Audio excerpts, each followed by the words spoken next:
Welcome to another exciting semester of the Experimental Math Seminar founded in 2003 by Drew Seals and myself. The first talk this semester is by a great disciple of Dick Askey, Howard Cohl from the National Institute of Standards and Technology. We will speak about Dick Askey, 1933 to 2019. As usual, please mute yourself unless you have a question. Then by all means, ask it. Thank you. Okay, I can start. Okay, wonderful. So first, I'd like to say I wouldn't quite say that I'm a disciple, but I certainly met him, and I was lucky enough to have met him. So and I've done a lot of research about his life. So I thought I could share some of these things that I've learned. Yes. Okay, so just an outline of what I'll be talking about. I'm going to be describing some of the sources of information that I used to extract information for this talk. I'll describe some things about Askey, some of his accomplishments, and then I'll begin a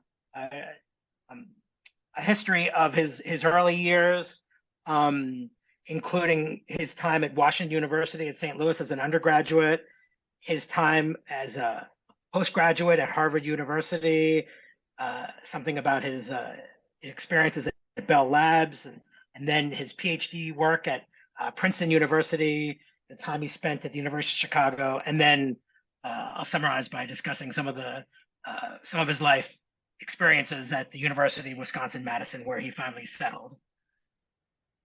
So the sources for this talk are primarily Robert Lang's oral history interview at the University of Wisconsin-Madison with Richard Askey, which occurred on October 23rd, 24th, and 25th of 2006. It was a total time of 413 minutes, and you can actually access this for free online, including a transcript of these interviews, which I helped edit. And the transcription we actually was paid for by George Andrews, Murad Ismail, George Gasper. And also I'd like to mention the Celebratio Mathematica website, which we've also worked hard on. This was supported by Krishna Alati, George Andrews, Bruce Burnt, myself, Murad Ismail, Dennis Stanton, Sergei Suslov, Roderick Wong, Doran Zalberger, and Tom Kernwinder. It contains the Askey Liber Amicorum, which was presented to Askey prior to his passing away. And also there's a bibliography of his work there. Also, I took advantage of the oral interview in the Roy Moore collection that Askey also did, and I have a transcript of that. I've gotten access to his PhD thesis, some of Askey's publications, which was graciously provided by Tom Kornwinder. He actually collected all of Askey's publications, and I've used them repeatedly. Also, I got access to his faculty file at the University of Wisconsin-Madison, a redacted version of it, and I learned some nice things from it. And then from the Liber Amicorum and conversations with Dick's colleagues and his students and also his family members. So also I've met him on several occasions and spoken with him. So this is a nice picture taken from at the Askey 80 conference in Madison, Wisconsin, which I was lucky enough to attend. This is me back here, and here's Dick Askey and a lot of his friends, his students, colleagues, and people who just were a big fan of his. So it was a wonderful conference.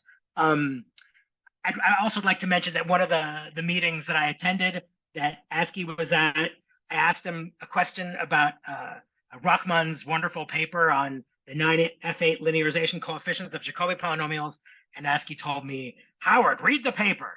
So that was good advice. So just some of the many accomplishments of Richard Askey. He developed the Askey scheme for generalized hypergeometric orthogonal polynomials. There's also the corresponding Q-Askey scheme of basic hypergeometric orthogonal polynomials.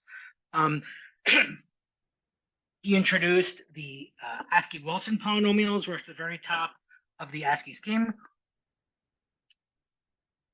and he studied connection between combinatorics and orthogonal polynomials. One of the great, he initiated that. I know there's going to be talks by Dominique Foata in this series, who also worked on this. His famous support of the proof of the Bieberbach conjecture, in which an inequality for a sum of Jacobi polynomials appeared, which was a crucial result in the proof of the Bieberbach conjecture. His wonderful book with Andrews, Askey, and Roy on special functions, which I've used on many instances. His wonderful book, his monograph from 1975 from Siam, which, by the way, I have here. I have a copy of it. It's a wonderful, wonderful book. I'll talk more about that later. Where also in that lecture series, he expressed the importance of connection coefficients, linearization coefficients, product integral representations, and Jacobi series. So, by the way, regarding the book, Andrews, Askey, and Roy, this book was going on for a long time, and the work on it, and it was initially an outpouring of the famous course that he gave on special functions at the University of Wisconsin-Madison. And Murad Ismail mentioned to me that this idea of the book emerged in the early 70s. Dick mentioned to Murad that since the addition theorem for Jacobi polynomials had been completed by Tom Kornwitter, it was time to write this book. And he indicated that he would like Murad to review the proofs of the book. However, then Askey discovered the existence of combinatorial problems associated with orthogonal polynomials and realized that there was a lot left to do. Stanton worked on combinatorial problems, one of Dick's students, and ultimately the book wasn't published until more than 20 years later. Andrews and Askey have said on several instances that this was due to the mostly due to the work, hard and persistent work by Ranjan Roy, who unfortunately recently passed away as well. So thanks to him for the work that he did this. And this is a nice photograph of Andrews, Askey, and Roy. Shortly after the book had been published, they were so excited. It's really a wonderful book. If you're not familiar with it, you should. It's fantastic. Here's the Askey scheme of generalized hypergeometric orthogonal polynomials with the Wilson polynomials at the top. But really, you could almost argue that these should be called the Askey polynomials. These did appear in Wilson's, who was one of Askey's students, his thesis. These are 4-parameter polynomials, symmetric in these 4 parameters, and they're generalized hypergeometric orthogonal polynomials terminating. And you can see they sort of lead down to all the classical polynomials, including the Jacobi polynomials, Laguerre polynomials, and Hermite polynomials. So Askey's famous for recognizing the scheme. He also said, he was modest, that really the scheme shouldn't be named after me. Many others noticed it, that really all I did was put the Wilson polynomials on top. But really, those who knew him said he was being very modest when he said this. And this is the Q Askey scheme, which has been evolving. And here's the Askey-Wilson polynomials, which also originally Askey wanted these to be called Q-Wilson polynomials.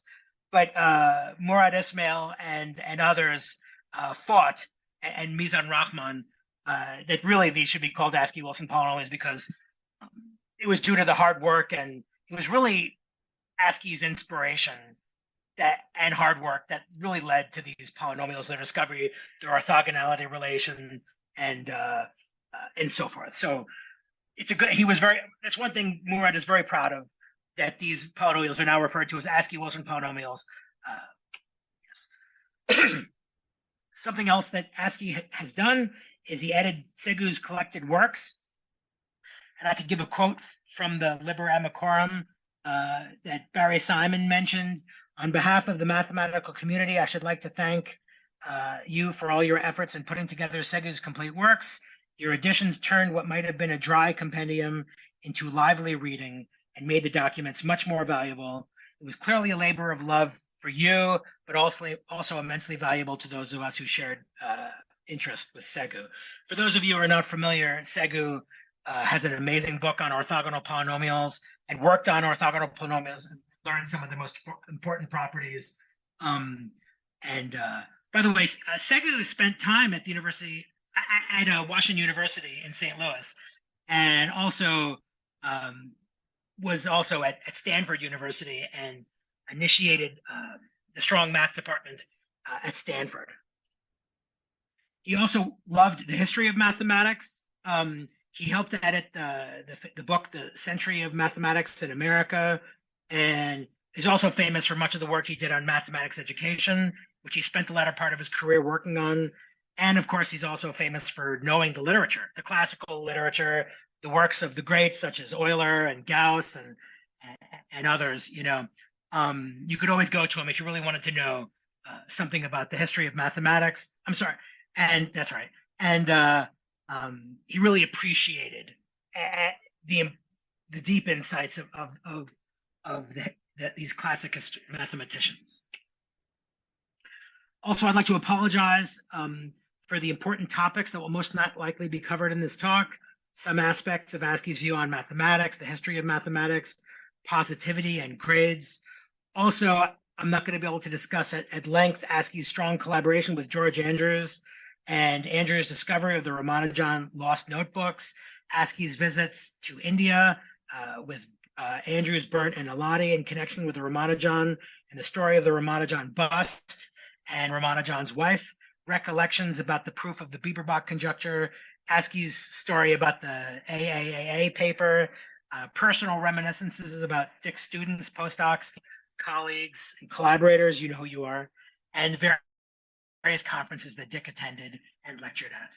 If you're interested in learning more about these, you'll have to scour the literature or wait until the Askey Springer volume is published, this is a volume which is co-edited by myself, George Andrews, Murad Ismail, and Luc Vinay.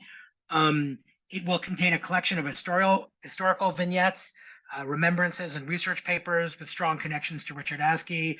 We've already received contributions from Ken Ono, David Brissou, Nico Temi, Ernie Kalnins, Roger Wong, Dennis Stanton, Bruce Burnt, and Slava Spiridonov.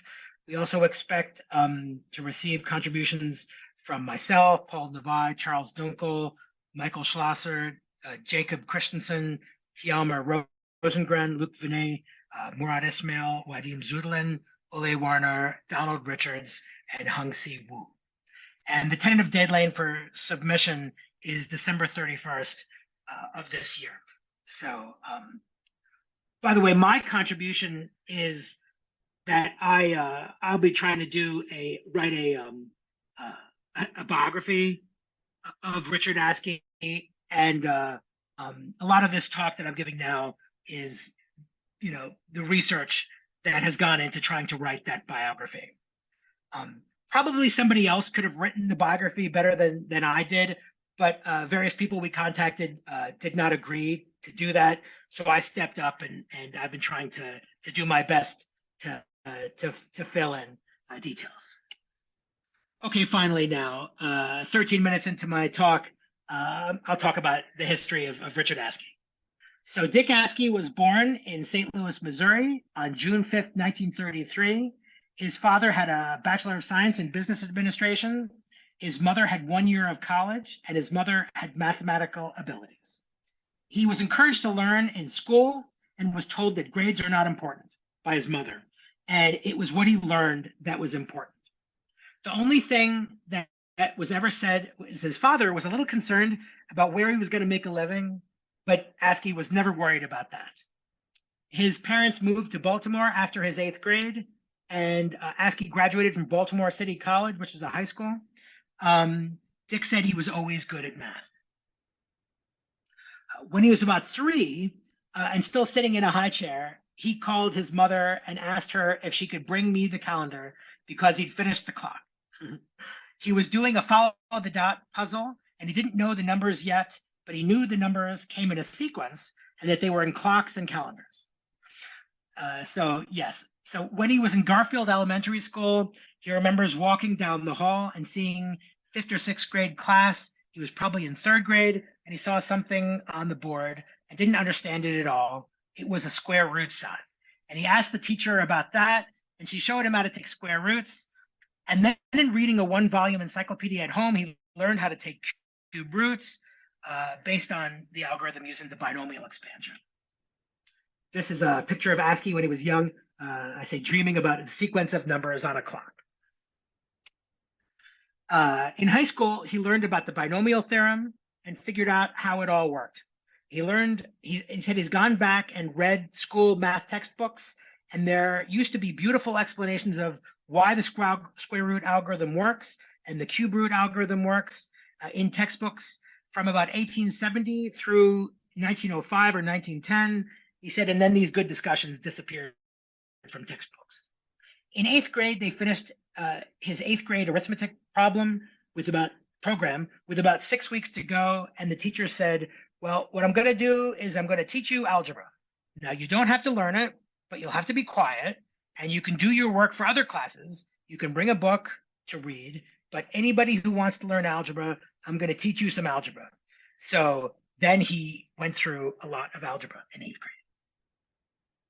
In 9th grade, his family moved to Baltimore. In the second semester, they bought a house halfway through the year and moved from one school to another. The teacher regularly gave one advanced problem to the students. The problem that she gave us was, you're in a ship with a mast that's 100 feet high. How far can you see? Well, quite a few of us solved the problem, and he remembers solving it himself, and he found the Pythagorean theorem somewhere. So he found it trying to solve this problem. The next year in geometry, at the very beginning, he had trouble. It's the only time he had trouble in mathematics in his life until he got to college, because he didn't understand what it was they were doing and why they were doing it right at the very beginning about axioms. But he said that took him a couple of weeks to straighten out. Then the next year in school, he said, I had an advanced placement program where you could start in the 9th grade in an accelerated program. And the last year, you were basically taking college courses. You went through the 4 years in 3. And in 11th grade, math was a semester of intermediate algebra, and then trigonometry, and 12th grade was solid geometry, and then advanced algebra. Solid geometry didn't need either of the two as a prerequisite. So I took both of them so that I could take analytic geometry and some calculus the senior year with the advanced placement group. Askey said, I ended up in the wrong, this is a story about something that happened to him. I ended up in the wrong room for the first class. The 2 rooms that we're supposed to be in were right next to each other, and the teacher I had was a show-off. He had a calculus book on his desk, but I never saw any indication that he really knew any calculus. And he started the advanced algebra class by saying, now there are some equations that you can't solve, and he put an equation that had complex roots, and he said, we're going to learn how to solve these problems. He said, now none of you know how to solve that. I raised my hand, and I said, the answer is such and such. And he looked at me and said, where did you learn that? At least I had enough sense not to say that I had learned it in 8th grade. And I said, oh, I learned it a while ago in another class, but that's how much algebra had been done in the 8th grade class. We'd gotten through quadratic equations and complex roots. Askey said, in the other class, I had a very good teacher, an elderly man with very long white hair, who was the head of the math department. He taught in what would now be considered very old-fashioned way. Actually, I've not been able to figure out who this teacher is. So if any of you know it or can find out, I'd appreciate it. But it's probably unlikely. He would lecture for about 5 minutes at the beginning of the period, talk about what was happening, and then give a bunch of problems for us to do. And he'd walk around the room. He had enough confidence so that he began to realize that I was fairly good. The next year, when I took analytic geometry and calculus from him, there was a smaller class. Because it was an accelerated program, there were about 15 people in the class.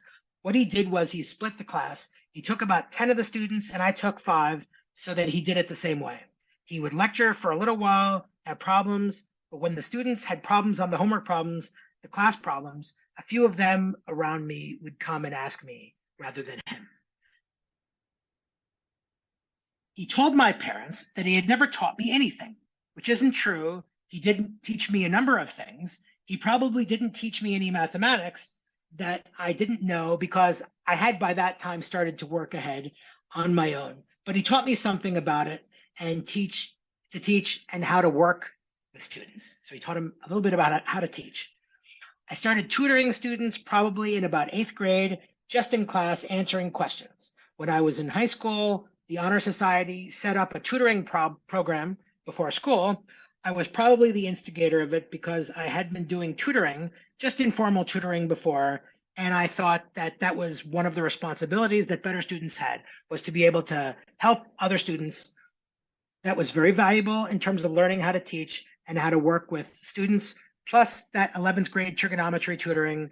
So that's my mathematics education. So this is from the interview that Richard Askey did with the University of Wisconsin, which is really helpful. So now I'm going to talk a little bit about his Washington University, his time at Washington University in St. Louis, which is where he did his undergraduate studies. Askey had been living in Baltimore, Maryland at the time, but he didn't apply to Johns Hopkins because he didn't want to live at home. He applied to MIT and Washington University in St. Louis and was accepted in both places. MIT gave him an honorary scholarship, which meant no money, and Askey's family had 4 children, and he didn't want to ask his parents to pay that much. So Askey's father had been an undergraduate at Washington University, and he'd grown up in St. Louis, so he enrolled in Washington University at St. Louis in September 28, 1951. The Askey family lived in or near Little Rock, Arkansas from 1951, that summer, until 1956, when they moved to Allentown, Pennsylvania. Askey's father took a job managing bus companies in Pennsylvania, Ohio, and Delaware. So that first summer before he went to undergraduate studies in St. Louis, he spent that summer in Little Rock, Arkansas, where Askey's father ran a bus company. He was actually vice president in 1955 for this bus company. And just an interesting anecdote, there was a violent strike at that bus company over a wage dispute, which directly affected, to say the least, Askey's family. Askey's younger brother, Phil, said fuel storage tanks were set afire, our house was shot up, a dozen bullets through Carol's bedroom window, who was Askey's aunt. This was a Little Rock bus strike of 1955 to 1956. On June 22nd, 1955, 178 drivers and mechanics of the Union Division 704 of one of the Amalgamated Association of Street, Electric Railway, and Motor Coach Company Employees of America went on strike in Little Rock and North Little Rock and Kamak Village. The employer, the Capital Transit Company in Division 704, had been unable to agree on an arbitrator to settle wage disputes when the company decided to hire scabs to operate the buses. Violence erupted. A third attack occurred that same night when a bullet struck through the home of Philip Askey, who had been president of the company in October after Norman Hill, the president, resigned and moved to Houston, Texas to operate a truck line. According to Askey's Uncle Phil, while Askey was an undergraduate, Askey did live in Arkansas during the summers, and that Askey's family lived there. Also, during one of those summers, Askey apparently worked at a manufacturing plant, but he didn't enjoy that. Okay, back to Washington University in St. Louis. Askey mentioned that the Washington University had quite a reasonable library, and he used to haunt that library starting from his freshman year. Askey had a deep appreciation for libraries, and this led to his deep understanding of the literature. Askey told the math department when he was admitted that he knew some calculus, and they gave him an oral exam. He answered all the questions, and they put him in a class that the questions had been from. He said, I didn't understand at the time, but it was a very good thing because the person teaching the class was Walter Layton, who was chair of the department, and Layton immediately hired Askey as a paper grader. And for the first 3 years, he was grading 3 courses per semester. Askey commented, classes met 3 to 5 times a week with maybe 20 students per class, 10 homework problems at night per student, so I graded an awful lot of homework problems. The math department was a department that was confident and was willing to do things that were very much out of the ordinary.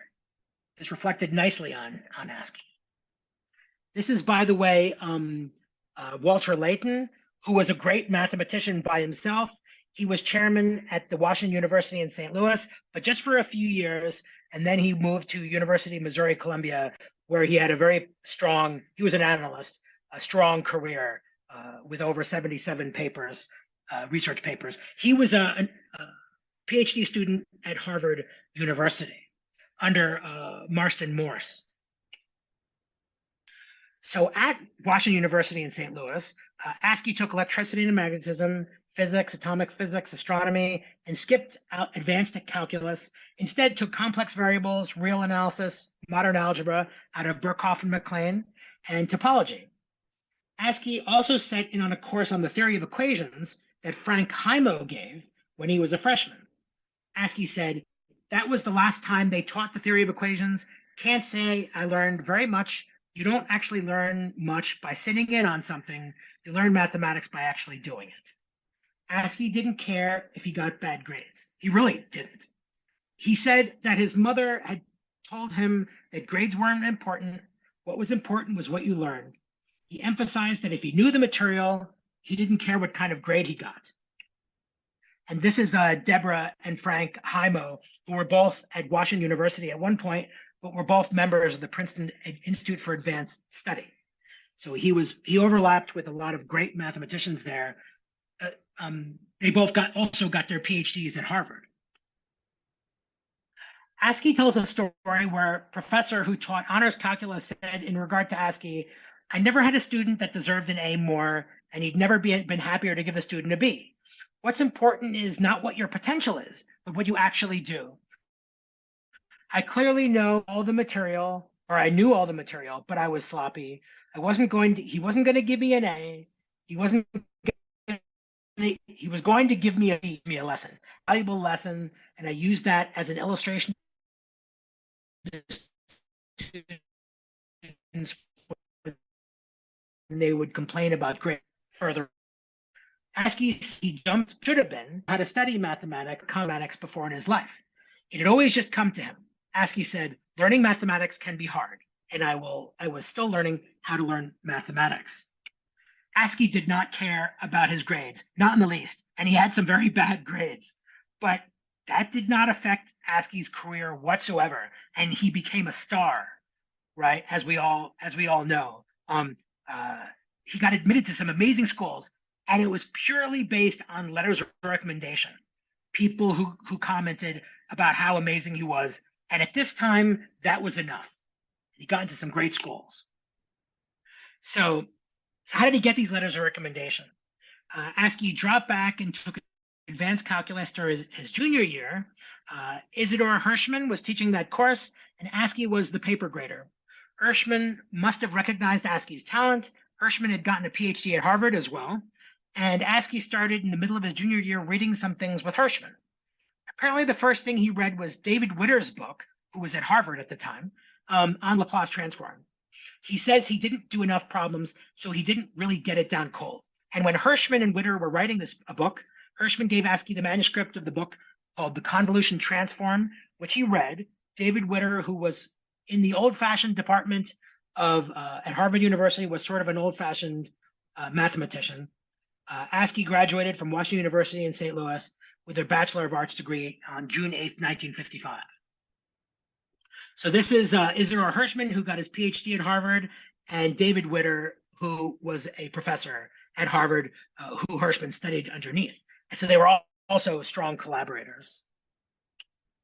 So it was kind of natural. He overlapped with so many PhD students or his professors at Harvard that he would go to Harvard. So when Askey was a senior, Hirschman gave Askey a math problem to work on. He'd given Askey a paper on Legendre polynomial expansion theorem, and Hirschman thought that it could be extended to ultraspherical polynomials, which Askey did, and they wrote a joint paper on this, which was written when Askey was a senior, and which was ultimately published in Transactions of the AMS. Askey said that this paper had a big influence on his choice of research area, which at the time wouldn't have been clear to him at all. Essentially, all of Askey's professors at Washington University had Harvard PhDs: Walter Layton, Thomas Downs, his bridge partner Russell Andrew, George Booth Van Schack, who worked part-time at the Missouri Botanical Gardens and had did a taxonomic study of Aleutian grasses, and Franklin Heimo, who I've already discussed. So during Askey's senior year, he applied to 5 grad schools: Harvard, Princeton, Yale, and MIT. Askey was accepted and enrolled in the graduate program in the Department of Mathematics at Harvard University. And Askey would have worked with David Witter at Harvard, who's a student of Birkhoff and Hirschman's advisor and collaborator and co-author. But Witter was on leave in Italy that year. This is sort of a halfway point in my talk. According to Askey, the math department at Harvard was cold, right? He was admitted there, and it was too small for the size of the graduate program that they had. Everybody, all the professors kept their doors shut, and the professors would come out for a weekly colloquium tea, but that was it. And you had to make appointments to see them. So there was an issue with the library at Harvard. As you know, Askey really loved libraries. Askey used the library at Washington University quite extensively. To him, that was one of the main functions of what he got out of undergraduate school. He was finally at a place that there was a really good library where he couldn't wait to read everything that was in there. However, according to Askey, the library wasn't very user-friendly. The Harvard Library had a duplicate collection in the math building, but you could not take books out of it. The duplicate collection was open from about 9 to 5, and when they had somebody working in the library. Askey had accepted a National Science Foundation fellowship. Because of this, he apparently wasn't allowed to take journals out of the library. If he was a teaching fellow, apparently he could have. This is Askey speaking on the Harvard Library. I'd written a paper when I was an undergraduate and wanted to continue working on that area. Xerox machines didn't exist at that time. I used to sleep late in the mornings. A group of us asked the department if they would leave the math library open in the evenings so we could use it. They said no. They'd have to take a librarian there. And I said, no, we'll staff it. People can't take things out. They said, no, people will steal books. And we said, no, we'll station somebody at the door. And they said, the townies will come into the building. We said, no, we'll put somebody at the door. And they said, no, we'd have to heat the building. And I said, we don't care about heat. We'll wear our coats. We just want access to your books and journals in the evening. They said, no, we'd have to leave the lights on. And Askey said to himself, okay, I'm going elsewhere. So Askey was at Harvard University for only 1 year and obtained a Master's of Arts degree from Harvard University in 1956. That summer, he worked at Bell Labs in Murray Hill, the summer between Harvard and Princeton. He also worked there the following year. The first year, Askey served as an applied mathematician and worked with electromagnetic waves. He said he didn't do anything of importance there. Askey also said either summer, really. He said he learned some things. All right. So when Askey realized that Harvard wasn't the place for him, he recontacted Princeton, who had admitted him. He said, I made a mistake. I should have gone here last year when you accepted me. I wonder if you would consider me again. They did, and Askey transferred to Princeton. He says, Princeton was a completely different place. The quality at Princeton was significantly higher. The faculty was much larger. They left people alone. There were some very good people at Harvard, but not nearly the high fraction that there was at Princeton.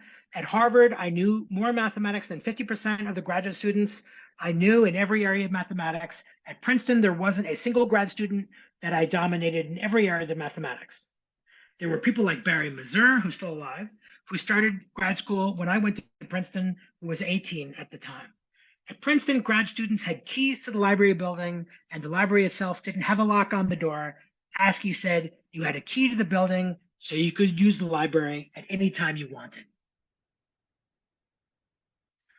Princeton is totally different than Harvard. Harvard was exam-oriented, written exams in 2 languages, and some were oral exams. You didn't take an exam for a master's, but you had to take a preliminary exam. Written at Harvard, oral at Princeton. Princeton, the basic philosophy was that you're responsible for learning the basic undergraduate course. Most undergrad students have a lot of this already, and grad students that don't know it, you might offer a course on one of these things, but you might not. If you don't, then you get together with 2 or 3 other graduate students and you learn it on your own. So the grad students were given much more responsibility. and this was a mixed blessing. Some people thrive in that, and some people don't. Clearly, Askey thrived in this situation. When Askey was at Princeton, he made contact with the Princeton analyst, Arne Björling, Swedish analyst, in regard to finding a research problem. Björling gave me, Askey says, Björling gave me a thesis problem which I couldn't solve, and I never have solved it. And it still hasn't been solved. And it hasn't ever been mentioned in print. Björling had solved the problem on the integers, and he wanted to have it solved on the real line. I was afraid to ask him how to do it on the integers because it might restrict my way of thinking about the problem on the real line. Askey befriended Mark Katz, a Polish-American mathematician, was at Cornell, and Katz influenced Askey's career. Mark Katz had told Askey that you could never tell how good a Björling student was until that student had been out a couple of years, because all Björling students wrote superb theses, but you don't know how much of the thesis the student did and how much Björling did. Askey said, I wanted to find out what I could do on my own, so I never really got much help from Björling, and I never solved his problem. This is Arne Björling on the left, and this is Mark Katz on the right, famous for like Katz-Moody algebra. By the way, I have not yet been able to figure out exactly how. It's correction. No, Katz-Moody algebra is Victor Katz. Oh, that was a different. That's a different Katz. Oh, thank you. Yeah, Mark Katz is famous for many things, but Katz-Moody is Victor Katz.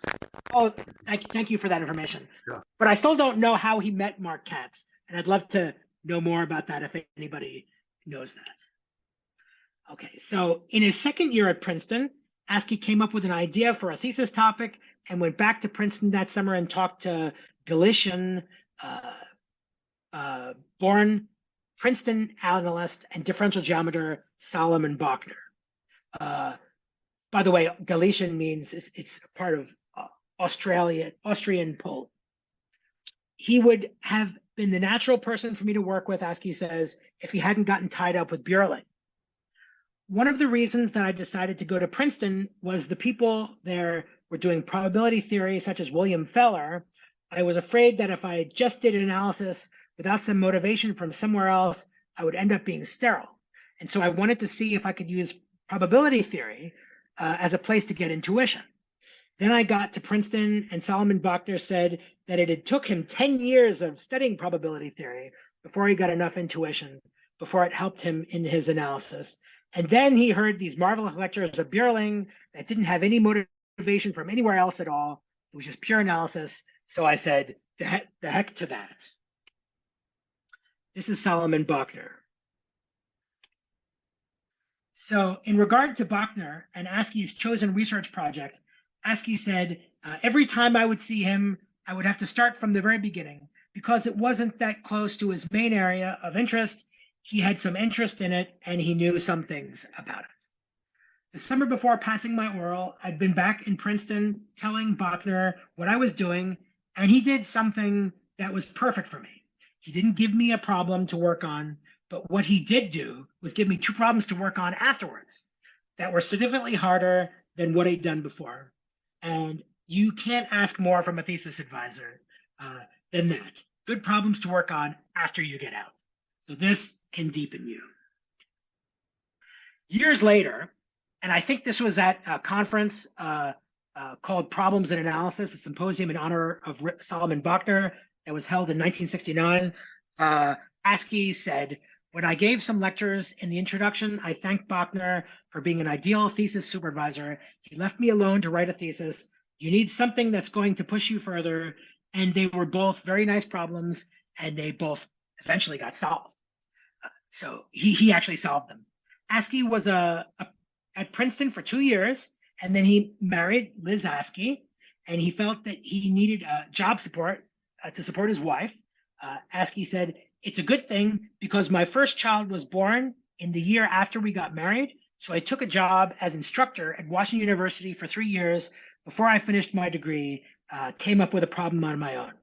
By the way, this was something which took a bit of research because I knew that Askey spent a lot of time at Washington University, but it took some research to figure out that he actually did that while he was a PhD student at Princeton. And Princeton did not mind that he spent time away from Princeton while he was doing his PhD work. By the way, Askey's first child, Jim Zerlo, was born February 24th, 1959. And Askey's second child, Suzanne Askey, was born on November 16th, 1961, while Askey was in Chicago. By the way, I think Jim Zerlo was born in Washington, St. Louis, but I haven't, or in St. Louis, but I haven't confirmed that exactly yet. Because Askey went back and forth to Princeton quite a bit. Hirschman had actually come up with a problem. How come he doesn't have the same name as Askey? He changed it? I guess, yes, he changed to his wife's name. Oh, that's nice. Okay. Okay. Yes. So Hirschman had actually come up with a problem for me first, and then he was actually involved in the solution too much. So Hirschman, and he really wanted to do the work on his own. So he did a bit of work on it, and then he came up with a solution to the whole thing. I'd done some work on it, so that was also a joint paper, but it wasn't part of his thesis. So I was back at Washington University, and I was sort of floundering there, and finally did come up with an idea on his own, and he wrote up a thesis. So Askey was an instructor at Washington University for 3 years. This is, by the way, excerpts from Askey's PhD thesis, which was titled Mean Convergence of Orthogonal Series and Conjugate Series. And you can see it's quite a hefty tour de force of analysis. So he was a very strong analyst, right? Although, by the way, this I think his thesis never really got published. So other than the thesis itself. So I went back, Askey said, I went back in the middle of my third year to Princeton to take an oral exam. And I took the train up to Princeton. It was snowing. It's an interesting anecdote about his oral exam. Oh, by the way, Jim just sent me a message saying he was born in St. Louis. All right. So we started the exam. It was about after 15 minutes, Bachner said, this is in Princeton, you know, the snow is getting pretty bad. I think I'm going to leave. The rest of you carry on. So he did, and Askey passed the thesis defense. So Askey said, in retrospect, I started thinking about the final oral. The final oral is not something, usually an exam for the student. It's an exam for the professor. If you fail somebody in an oral exam, you're in essence asking the professor to resign because you're saying this did not meet scholarly standards within the field. And the professor better know that he doesn't. You don't tell students that beforehand. Now, yes, there can be a subtle error in a thesis. It's caught before, so it's not 100%. But it was Bachner's walking out of the exam before it was over and saying that we're done. As far as I'm concerned, the latter made me think about this. So after Askey got his PhD at Princeton, he then went to Chicago for a couple of years as an instructor. He met Steve Wenger, a colleague here at Wisconsin now. Steve was telling me what it was and he was working on, and then he was struck at a certain point, and there he was stuck and was exactly something that I knew how to do. So we started working together, and the two of us together solved the two problems of Bachner. I said in a forward to my regional conference lectures, which I'll talk about more later, that I don't know whether Steve could have solved them without me. I know I couldn't have solved them without him. So that was a very fortuitous thing. And I've been lucky all along. I ended up at good universities with good people to talk to all the time. Yes, I'd been at Washington University for 3 years, went back to Princeton. Then I went to Chicago as an instructor for 2 years. So Askey was an instructor for 2 years at the University of Chicago. He got connected with the famous analyst and harmonic analyst, Antoni Zygmund. He was responsible for creating the Chicago School of Mathematical Analysis together with his doctoral student, Alberto Calderon. Zygmund was author of the 2-volume masterpiece in analysis, Trigonometric Series. It was described by Robert Pfefferman as one of the most influential books in the history of mathematical analysis. So Chicago was a great place for him. This is a photograph of Antoni Zygmund, a Polish analyst. So Askey was hired at the University of Wisconsin-Madison. Saunders McLean University of Chicago indicated that Wisconsin was a good place for him. I think Wisconsin would be a very good place for you. They treat people who are very narrow and very deep very well. So Askey requested 3 letters of recommendation from Solomon Bachner, Isidor Hirschman, and Tony Zygmunt. By the way, I've never seen those letters. They're in Askey's faculty file, but I don't have permission to access them. And it would be very nice to get access to them because you'd, for instance, get to see what Bachner thought about Askey, which, as far as I can tell, there's nowhere in the literature where Bachner has spoken about Askey. And also, they'd be very nice letters from Hirschman and Zygmunt as well. How did you try? Did you try to get them and they refused? I did. They refused. Yes. Oh, because it's been a long time. That's weird. Yes. There might be some period that eventually will be published. Yes, but I think it's like 100 years. Oh, yeah, so we haven't quite gotten there yet. And I hope they don't get deleted because it would be a shame to lose that for the future. Yes. So on January 16th, 1963, Askey was recommended for research assistant professor. I learned this by looking at Askey's faculty file. On January 23rd, 63, a letter was written to Askey offering him the position of research assistant professor. And on February 27th, 1963, Askey accepted the offer from the University of Wisconsin-Madison. This is the letter that his acceptance letter, where he accepts it and he wants to know whether information you have on faculty housing and the university nursery school, because he had young children at that time. So at the University of Wisconsin, I think I'm probably running out of time, so I have to wrap things up. He was assistant professor. Do I have 5 minutes left, or? Okay, in memory of Dick, you have a few more minutes. Thank you. Oh, thank you so much. Okay, so he was a research assistant professor from 63 to 65. He was associate professor from 65 to 68. He was professor from 68 to 86. He was Gabor Segu professor from 86 to 95. He was John Bascom professor at 95. And in 2003 to 2019, he was professor emeritus. A tiny fraction of the honors that Askey received over the course of his career. He received a Guggenheim Fellowship that he used to spend time in Amsterdam, where he met Tom Kornwinder with a great progress in terms of the addition theorem, where he introduced him to the addition theorem for Jacobi polynomials with a beautiful result. The Virginia Tech Conference Board of Mathematical Sciences, NSF Regional Conference Series in Applied Mathematics, where he gave this beautiful week-long lectures, 10 lectures, in which resulted in an amazing book. I have this book here, by the way. It's quite the gem. He gave the College of Science lectures at Penn State University in 84, the Trzecki lectures at the University of Illinois in 84. He was vice president of the AMS from 86 to 87. He was an honorary fellow of the Indian Academy of Sciences, which he was awarded in 88. He did the Turan lectures in Budapest, Hungary in the spring of 1982. He had a strong connection to Hungary, working with Paul Navai.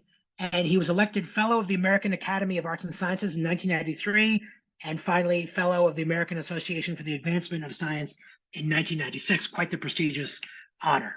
This is a picture that I got from the faculty file from when he was elected vice president of the AMS. This is a photograph of him in the Netherlands for his Guggenheim Fellowship. These are some photographs of him at the University of Wisconsin-Madison.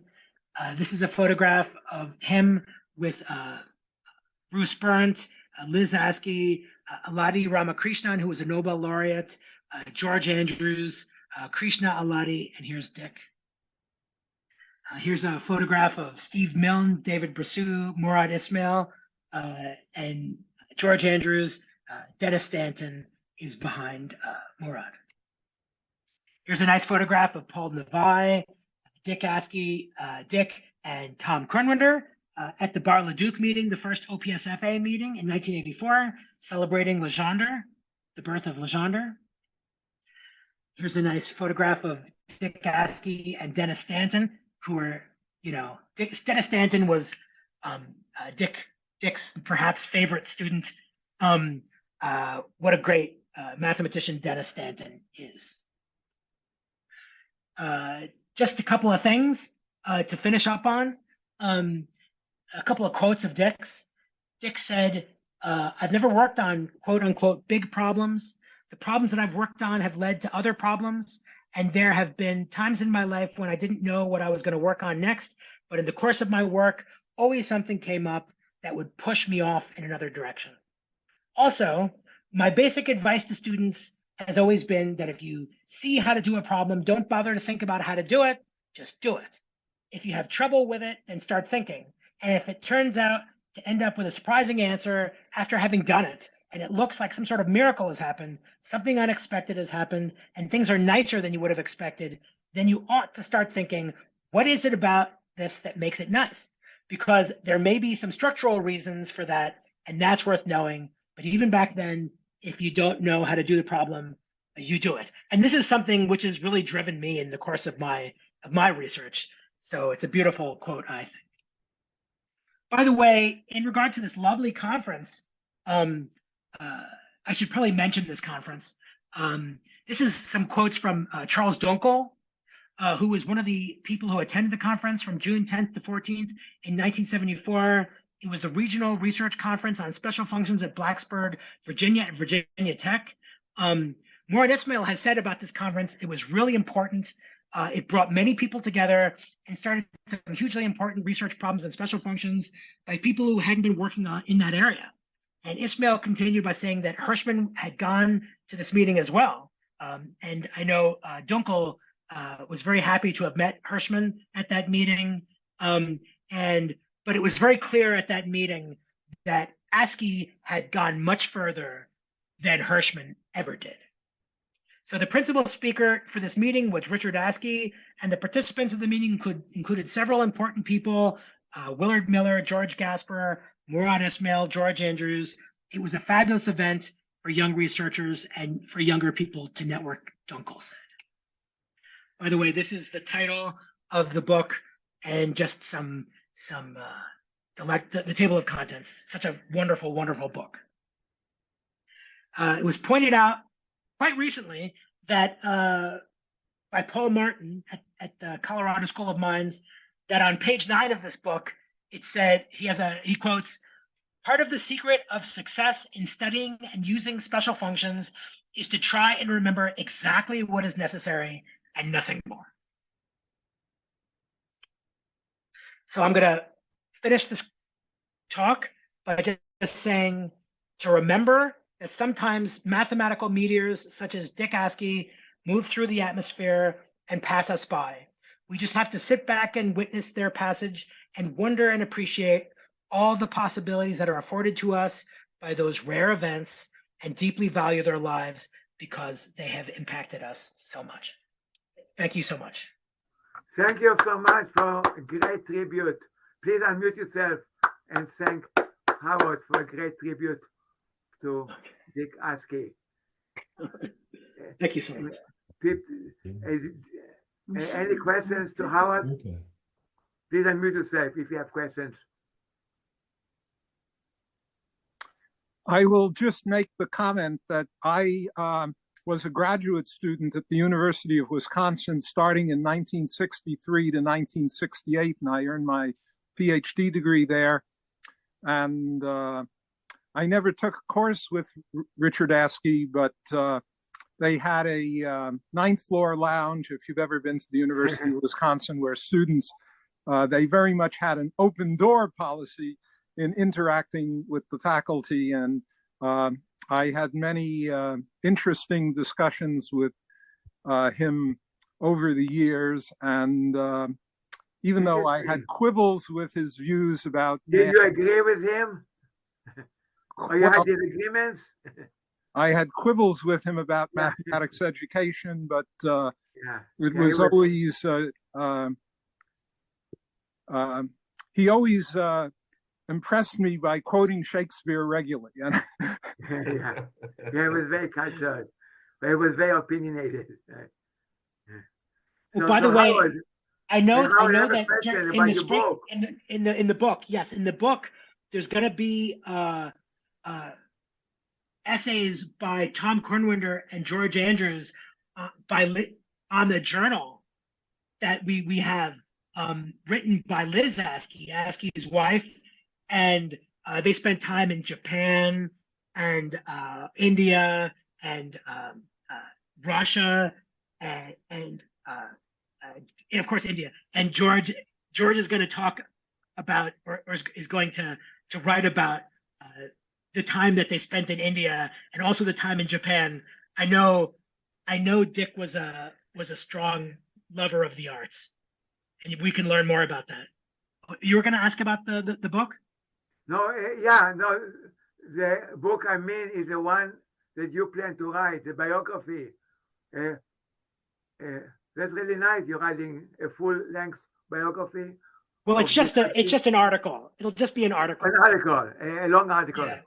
Yes, and it probably won't cover so many aspects of his life. It's hard to track a lot of things down. Also, a lot of the history can be found in the literature. So certainly concerning his contribution to mathematics. But we're going to have contribution. I mean, I think we'll do a pretty good job summarizing his life. Okay, yeah, I'm sure it'll be a great book. More questions? Also, we're really looking forward to receiving Donald Richard's contribution. I know that'll be wonderful as well. I hope so. Yeah. Incidentally, Howard, one thing I am another award. There are a few other awards that Dick got, and he was elected a member of the National Academy of Sciences it was in the late 90s, I believe. So there are a couple others. I'll look. I don't have your list in front of me, but I'll look to see if there are any that come to mind, and I'll send you a note. Okay. All right. I thought I mentioned that, but maybe. No, you mentioned the triple AS, the two triple AS. But not the NAS. Oh, the National Academy. Yeah. Well, speaking of Donald, Dick has a great admiration to the work of Donald, especially on Selbert-like integrals and this is not statistics. Donald, this is not it. That's not it. That's not it. Oh, okay. Yeah. Thank you. Okay. Oh, if you could send me that information, that'd be great. Yeah, I'll send it to you. I'll send you a note. Okay. Yeah. Thanks. All right. Good. Yeah. Yeah. He liked Selbert integrals, and he was the one who got me interested in them, actually. Yeah. Yeah. He really liked what he did. Yeah. Yeah. I remember. Yeah. More questions for Howard? Well, thanks so much for coming, and thanks for a great talk, Howard. Yes, and thank you. See you next week. Stoyan, please finish this talk. You're welcome. Thank you much. Bye-bye, everybody. Thank you. Thanks All so right, much. take care.